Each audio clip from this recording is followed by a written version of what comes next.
Olá, bem-vindo a este módulo em que vamos falar sobre inflação, taxa de juros, assim, um tema que tem estado muito na ordem do dia. No passado foi importante, no futuro será certamente mais importante e, portanto, aqui a ideia é procurarmos descomplicar alguns termos financeiros e económicos, e especialmente termos que nos dizem muito no nosso dia-a-dia e na nossa qualidade de vida. Portanto, vamos falar aqui deste tópico de inflação, taxa de juros e como é que isto nos impacta no nosso dia-a-dia. Em primeiro lugar, é importante nós procurarmos esclarecer este conceito. Portanto, é um conceito, se calhar traduzi-lo em português corrente. Portanto, inflação, nós olhamos para a inflação como uma subida de preços. Em economia, refere-se a subida generalizada e consistente do nível geral de preços numa economia. Portanto, é muito simples. O Instituto Nacional de Estatística de cada um dos países o que faz é perceber qual é que é o cabaz representativo do consumo das famílias naquela economia, e o que vai fazer é vai procurar perceber qual é que é a evolução deste cabaz, do preço deste cabaz ao longo dos vários meses. E, portanto, depois compara se subiu, temos um efeito que é inflação, e se desceu, temos o efeito contrário, que é um efeito de deflação. E porquê é que isto nos importa? Obviamente nós, no dia-a-dia, vamos reparar que quando vamos ao supermercado, ou que vamos à bomba de gasolina, ou o que é que seja, percebemos que os preços sobem e descem. Isto aqui retira-nos poder de compra. Isto é uma coisa que acaba por ser curiosa, porque na realidade nós recebemos o mesmo salário e o que estamos a ver é que podemos comprar mais ou menos com este mesmo salário e, portanto, procura-se perceber qual é que é esta evolução. E o papel do Banco Central Europeu, no caso da Europa, é procurar que a taxa de juros esteja a níveis muito próximos de 2 pontos percentuais por ano. Portanto, tipicamente não o consegue fazer, mas a ideia é procurar balizar a taxa de inflação, uma subida de 2 euros por cada 100 todos os anos. Faz isto porque tem esta taxa definida porque é uma taxa que a inflação é positiva na economia. Isto é uma coisa muito, muito importante, porque o efeito contrário é um efeito de deflação. Imaginemos que nós estamos à espera que o preço de alguma coisa, imaginemos que queremos comprar um telemóvel, um computador, e se nós estamos à espera que no próximo mês o preço vai cair 2, 3, 4%, o que é que nós vamos fazer? Se calhar nós adiamos uma decisão de consumo por 1, 2, 3 meses. Isto o que faz é que depois é um efeito que pode provocar crises económicas, porque as pessoas adiam as decisões de consumo. No caso contrário, que é uma inflação, as pessoas vão querer comprar e, portanto, vão viver a sua vida normalmente sem fazer este adiamento das decisões de consumo. E, portanto, o Banco Central Europeu procura balizar esta taxa nos 2 pontos percentuais e, caso exista mais estímulo à economia ou menos estímulo à economia, o que o Banco Central faz é intervir nas taxas de juros, portanto, a taxa de referência do Banco Central Europeu. Se temos uma taxa de inflação mais elevada, o que vamos fazer é que o Banco Central Europeu vai subir as suas taxas de juros na expectativa de fazer o quê? Como sabemos, a taxa de juros é o custo do dinheiro, portanto, se a taxa de juros sobe, o custo do dinheiro sobe. Isto o que implica é que os créditos ficam mais caros e, portanto, as famílias vão sentir mais no seu bolso que os créditos ficam mais caros e, portanto, se calhar retraem-se um pouco.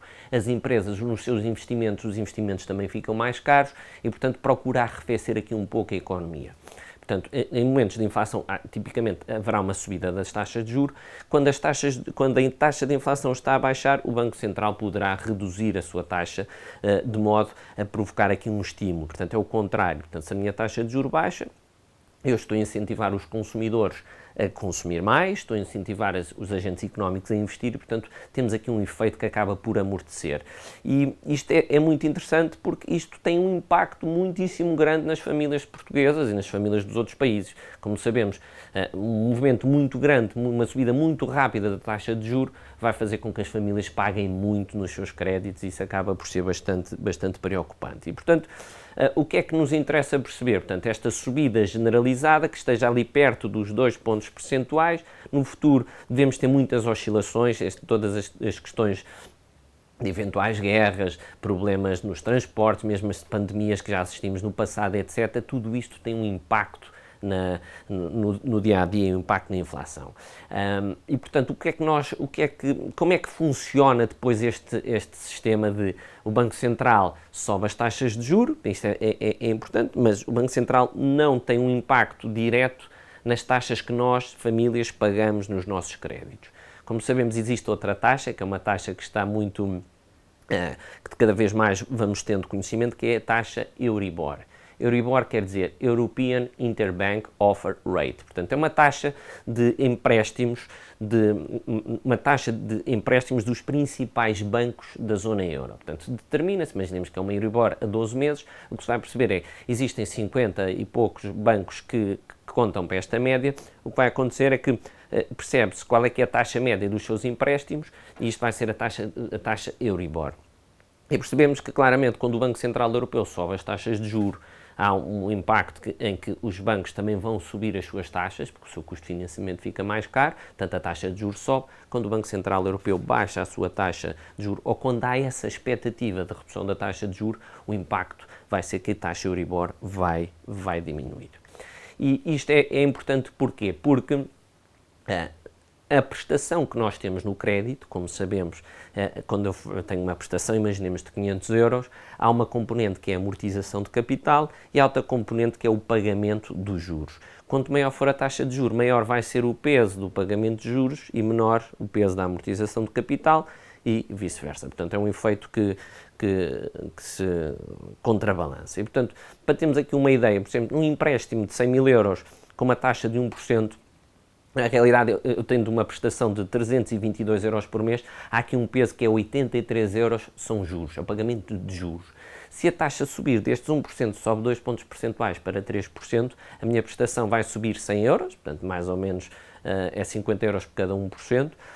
Eu vou pagar 322, vou passar a pagar 422, mas aqui o peso dos juros vai passar de 83 para 250, ou seja, percebemos que o peso dos juros é muito maior, significa que o montante que eu vou pagar ao longo de todo o contrato acaba por ser bastante maior e, portanto, isto tem um grande impacto na nossa economia, no nosso dia-a-dia, não só ao nível do crédito, que isto é um impacto grande, mas também ao nível da poupança. E aqui o tema da poupança é importante, porque muitas vezes na discussão de se há subida de juros, se não há subida, só preocupamos com as pessoas que têm créditos, mas a subida de juros pode ser importante também para as famílias que têm poupanças, porque há uma subida das taxas dos depósitos e por aí fora, e portanto as famílias acabam por ter mais retorno nos seus investimentos.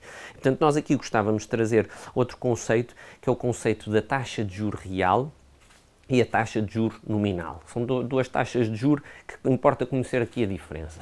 Taxa de juros nominal, na realidade, é aquela taxa que é praticada numa economia, portanto, é publicitada. Imaginemos uma taxa de um depósito de 3% ao ano. Portanto, são taxas anuais, isso temos que ter atenção a isto, é uma taxa de 3 pontos percentuais. Isto é a taxa de juros nominal.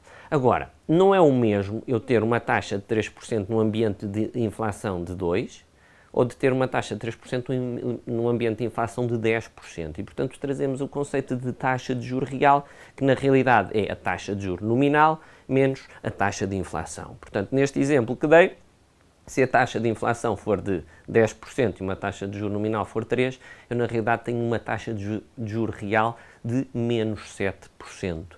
Isto aqui para chamar a atenção que em momentos de inflação, o que nós vemos é que os rendimentos das famílias se calhar ficam mais ou menos estáveis, mas as famílias perdem poder de compra.